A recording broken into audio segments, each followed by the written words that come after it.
कमरा शानो शौकत से चमक रहा था। सुनहरी रोशनी क्रिस्टल ग्लासों पर पड़ रही थी।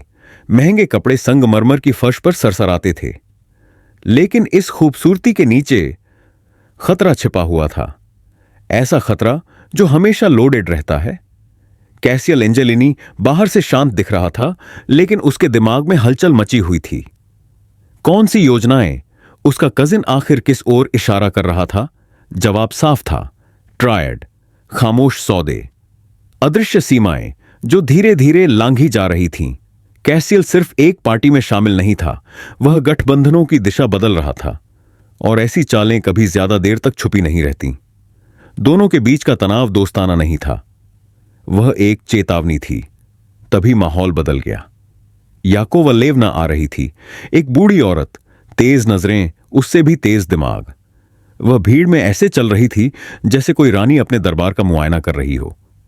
आवाजें धीमी पड़ गईं, मुस्कानें बनावटी हो गईं। यहां हर कोई जानता था असली ताकत किसके हाथ में है।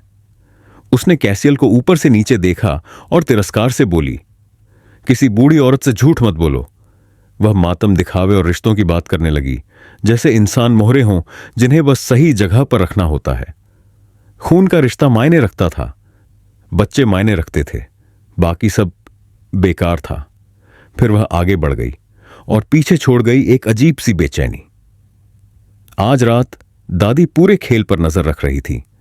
कमरे के दूसरे कोने से डेविना सब कुछ देख रही थी। रूसी गिरोह रिवर्स लॉन्ड्रिंग में माहिर थे।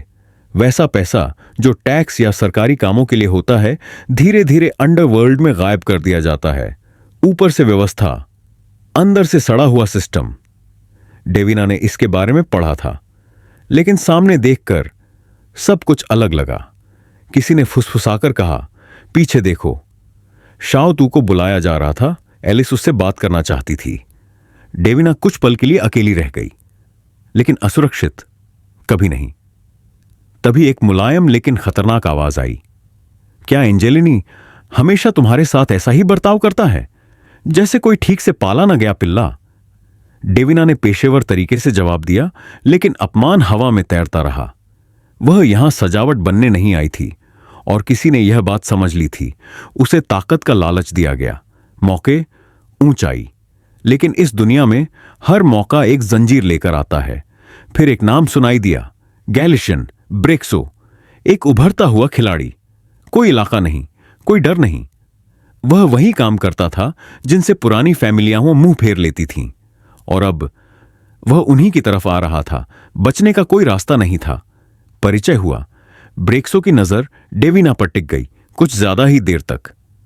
उसने देखा कैसे उसकी आंखें कैमरों को गिनती हैं, गार्ड्स की गिनती करती हैं, निकास रास्तों को मापती है। वह सिर्फ साथ चलने वाली लड़की नहीं थी, वह ट्रेन की हुई थी, लेकिन किसी भी सिक्योरिटी कंपनी से मेल नहीं खाती थी। वह ऐसे खड़ी थी जैसे इस दुनिया में पैदा हुई हो, न कि इसमें जिंदा रहने की कोशिश कर रही हो। तभी एंजेलिनी लौट आया। सवाल शुरू हुए, वह यहां क्यों था? कला का सम्मान करने, उसने कहा। एक झूठ जो लगभग सच लगने लगा। ब्रेक्सो मुस्कुराया। उसे पहले से सब पता था, शेल कंपनियां, नकली बोलियां, असली सौदों की आड़। यह धमकी नहीं थी, यह सौदेबाजी थी। लियोन एक छोटा शहर है, खुली जंग के लिए बहुत छोटा। ब्रेक्सो ने बच्चों की बात की, उन लड़कों की जो एक दूसरे को याद करते थे, भविष्य की जिसे बचाया जाना चाहिए। इस दुनिया में यह सबसे खतरनाक दलील होती है, दोस्ती उनके लिए। फिर वह चला गया, जैसे आया था वैसे ही। बाहर की हवा हल्की थी, लेकिन मुलाकात का बोझ बाकी था। कैसियल गायब हो चुका था। समझदारी यही थी, बड़ा शिकारी आते ही पीछे हट जाना। डेविना से कहा गया, उसने खुद को बखूबी संभाला। अंदर कुछ बहुत मजबूत शख्सियतें थीं। उसने धीरे से अपने बचपन की बात की, दौलत से भरा हुआ लेकिन अंधेरे से भी। चमकदार रोशनी में छुपे राक्षस। वे जल्द जा सकते थे, लेकिन अतीत पीछा छोड़ने वाला नहीं था। माफिया पार्टियां, एक पिता जिसके बारे में वह हमेशा जानती थी कि वह खतरनाक है। हिंसा धीरे धीरे दिखाई गई ताकि डर एक साथ ना आए। सब कुछ प्लान किया गया था। जब तक वह खुद को अजेय समझने लगी, तब तक हर माता पिता चाहते हैं कि बच्चे कितनी तेजी से बड़े हों, इस पर उनका नियंत्रण रहे। उसे सवाल पूछने का मौका ही छीन लिया गया। वह ख्यालों में खो गई। क्या अब सच जानना जरूरी भी है? इतने साल बीत चुके थे।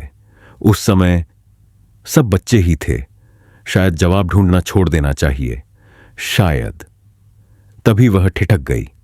उसने सुना सायरन, पुलिस की सायरन, और वे इसी तरफ आ रही थीं।